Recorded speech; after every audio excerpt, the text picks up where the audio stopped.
Hey all, and welcome back to Fuzzy Ducksy Gaming and episode 16 of the Layback Exile series. Now there's a lot to cover in this episode, so most of it's realistically just going to be highlights because I haven't progressed the build much, and at this point of the series, when we're getting level 92, 93, we're really not going to progress that much in terms of the character. So most of it's going to be explaining what I'm doing, why I'm doing it, and the content that I'm completing.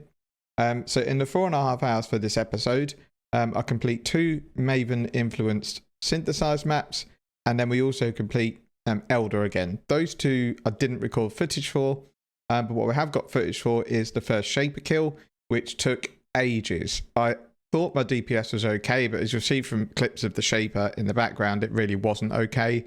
Even the bosses took me like a minute and a bit to kill. Also kill A8 Sirus. It took all my portals, was a massive struggle. The DPS was terrible.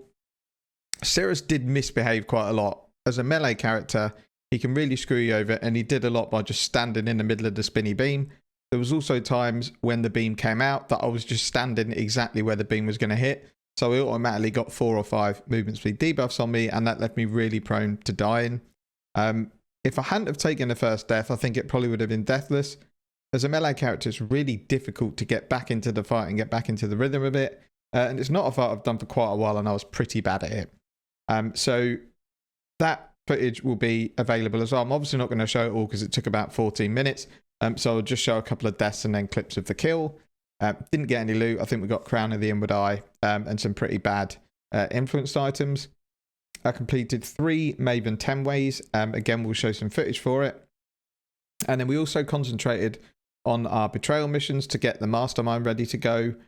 So that is now, Katarina is ready to go. I just want to get the board ready and all of the characters leveled up so that it's worth doing. I also need to be better DPS, really, to do it. I only have 8 maps left to complete to get all the bonus objectives done for the non-unique maps.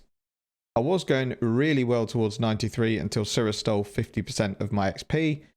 So that was obviously not great because it takes a little bit of a while at this stage to get leveled up. And as I said, I lost a portal on one of the synth maps that was influenced by Maven, as it was 66% more monster life and took ages to kill the boss, and eventually the boss killed me. So the DPS is still desperately low, and we do need a claw upgrade. A lethal Prodigal would really help, and obviously our Shaper ring.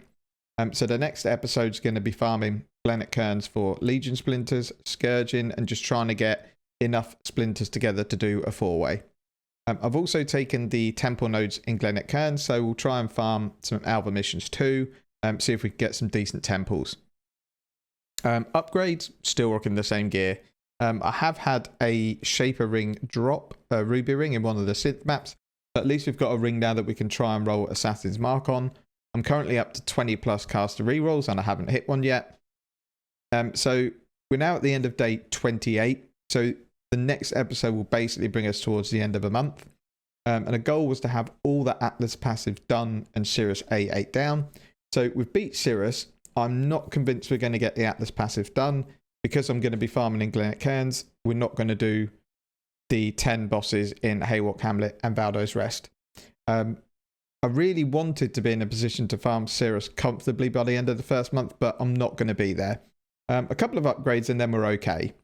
I do need some more Horizon Orbs to get the different maps to finish my completion, and also to get the 10 different maps in Haywalk Hamlet and Valdo's Rest. So in terms of endgame content, the character's a million miles away from doing stuff like Uber Elder and the Maven boss invitations. Now the one problem with this build is one of the main items that boosts the DPS is a Mark of the Elder, which is an Uber Elder drop. So normally by the time you're able to kill Uber Elder, you've probably got rings equal to that sort of strength. So the 3 things that I can manage to aim for are a lethal Pride Jewel, the Assassin's Mark on hit ring, and then we still need a chest. I've not had a decent base drop that I can use.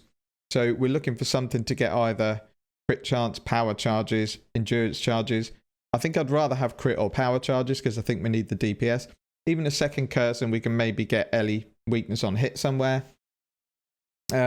Another form of pierce would also be great, as it means I can drop the pierce nodes in a tree, but that needs lab farming, or I need to get lucky with some hunter boots that drop. That's kind of it for the content.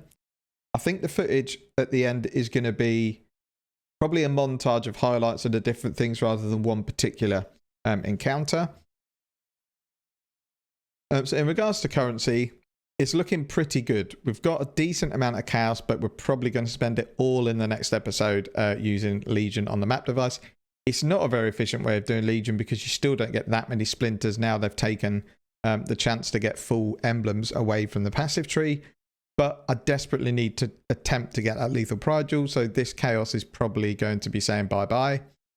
Still got a 4x and got other lots of currency building up nicely. We've now got a half decent supply of scours and alchemy, so we can actually start juicing some maps, and we're looking really good for sextants. So this is what the fragments look like at the minute. So we're not a million miles away, and the good thing is we've got 70 Templar splinters, which are the rarer ones. Surprisingly, I'm actually lower on some of the really common ones. But Karui, which are the yellow ones, or orange, sorry, are the important ones because they're the ones that are going to give me the lethal pride jewel. So that emblem has to be in there, but that is our highest supply at the moment. So we'll definitely have one of those emblems.